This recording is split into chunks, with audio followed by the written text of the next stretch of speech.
Well, I don't have a presentation, but I wanted to talk to you about literally about vision, heart to heart, entrepreneur to entrepreneur, because of the journey that you're embarking on, and two things that I think would be important.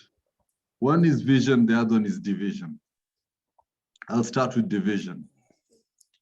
Anytime that two viewpoints, or not two viewpoints, two visions, then there's huge division. And division means that you will not be able to move, or you'll not be able to go forward. This happens a lot with co-founders. And sometimes if you're the sole founder, it happens with you.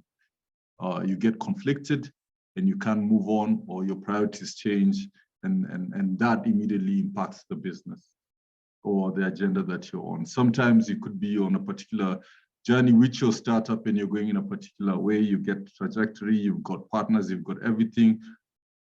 And then you get pregnant and you get a new child and your vision changes. And how do you deal with that life crisis? Yeah. Or you might lose a loved one, or life happens. And so it's very important to be able to keep the vision in front of you and to always look at it and be able to go. Now, because of this, because life is happening every day and life will continue to happen, then it's important we don't see vision as an initial thing that you write down and you keep to it. But you should see vision the same way an artist sees a painting, or a musician sees a song, or an engineer does a product. Every time a musician goes on stage, he plays the same song, but he plays it in a different way because for a different audience, but it's the same song. So you need to keep, in order to deal with division, you need to begin to see vision as an iterative process, as an ongoing process, and a process where you need to constantly articulate it first to yourself, and then secondly to your teams, and then your stakeholders, and it goes round like that. Finally to your customers who buy in, and like that. So you need to be very wary of division, internal division, and division within your team, or within your funders, investors, whoever else is coming alongside you. Now, getting that out of the way, when I look at vision, I see vision in three different spheres.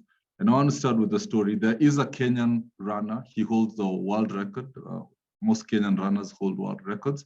But this one in particular holds the world record for the Paralympics. He's a blind runner. Now, he was not born blind, but when he turned 21, he became blind. And I once had a meeting with him, and he told me that the day I lost my sight, I gained my vision, which was very, very interesting, that the day he lost what he could see, he gained what he wanted to pursue in life. And that was to enable other people to do that. Yeah, and then that's he really started running. It's called Henry Wanyuike. He holds numerous gold medals, numerous world records on that front. But when Henry was running, he started running faster than all the aides or the guides that he's supposed to run with. And so he started losing races. So he went back to one of his childhood friends, who then committed with him to be able to run and win and be able to raise money, set up a foundation, and enable blind people born with that disability or living with that disability to be able to go into other spheres of life. And that's what he said, he gained his vision. Now, the process of him looking for somebody he could run with is the same process that we're going to have go through, looking for a co-founder, looking for an investor. We're going to go through the same challenges. And so it is very important that you, who is going to go out there and look for a co-founder, an investor, partner, or employee, is that you find people who are willing to commit to run the race with you. People who are willing to commit to know that this is what you see, and it may not be very clear. You might be disabled, you might have serious challenges, but they're willing to commit with you to run the race with you. And that then is the thing that will strengthen you to be able to achieve your vision. Now, finally, the last 5 minutes, I want to say this. You can break down vision into 3 elements. You can have your corporate vision, which is the vision of the business and where you want the business to go.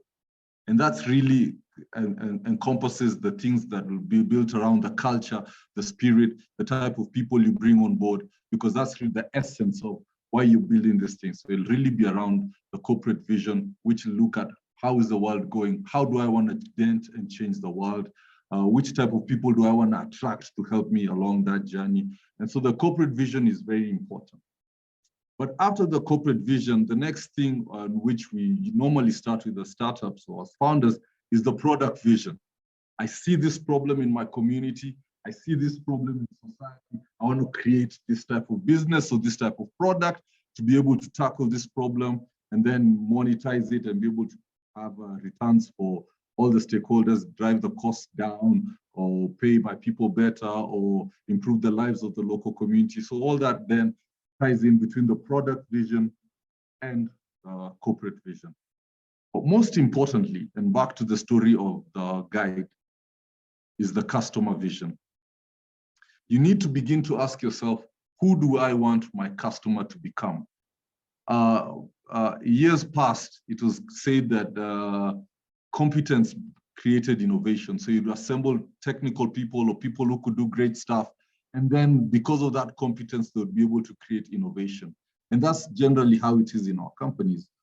Now, what is emerging in innovation literature is the fact that innovation creates competencies. The perfect example is this. We all credit Henry Ford for creating the process of mass assembly, but we don't credit him for creating the process of mass drivers. He actually ensured that all of us could be able to drive and could learn how to drive. And because we continually learn how to drive, then you continually need a vehicle or continually pursue a vehicle. Mobile money increased the rate of financial literacy. All the tools that were developed, all the trainings, all the sessions by banks never made the African populace more financially literate than when mobile money came. All of a sudden, people can manage credit from 3 different creditors. They can pay back. They know how to plan their money. So begin thinking about, what do I want my customer to become? Because that will give you the North Star of how you'll build your product, and that will give you the North Star of how you will then develop your corporate vision around that customer. So just as a recap, think about the vision, how you're going to have your vision as an iterative process, so that you keep building it up, because as you get to the horizon moves. So think about that, because the internal conflicts and external conflicts will arise, and you need to stay true to an iterative vision. Secondly, you need to remember that vision will keep you going.